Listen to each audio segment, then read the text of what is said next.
hello' viewers ভাৰ্বৰ শেষত নিশ্চয় আপুনি দেখা পাইছে যে ভাৰ্বৰ শেষত ইডি লাগে ভাৰ্বৰ যিটো থাৰ্ড ফৰ্ম থাকে বা ইডি ফৰ্ম বুলিও কয় বা পাষ্ট পাৰ্টিচিপল বুলিও কয় তাৰ শেষত ইডি এটা লাগে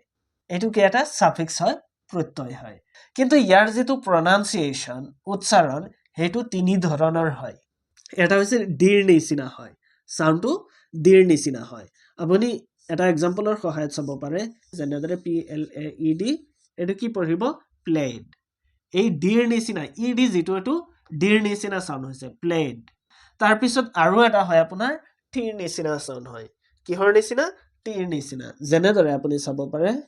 ষ্টপ ইডি ইয়াত আপোনাৰ ষ্টপড এই ডি যিটো এই ডি আখৰটো কি হয় এটা টৰ নিচিনা উচ্চাৰণ হয় টিৰ নিচিনা উচ্চাৰণ হয় মনত ৰাখিব তাৰপিছত আৰু এটা আছে আপোনাৰ কি আইডি মানে ইডিৰ সাউন্ড যিটো হেতু আপোনাৰ আইডিৰ নিচিনা উচ্চাৰণ হয় যেনেদৰে আপুনি দিব পাৰে wanted ঠিক আছে ই আইডিৰ নিচিনা উচ্চাৰণ হ'ব এইটো wanted প্ৰিয় ভিউৱাৰ্ছ এই তিনিটা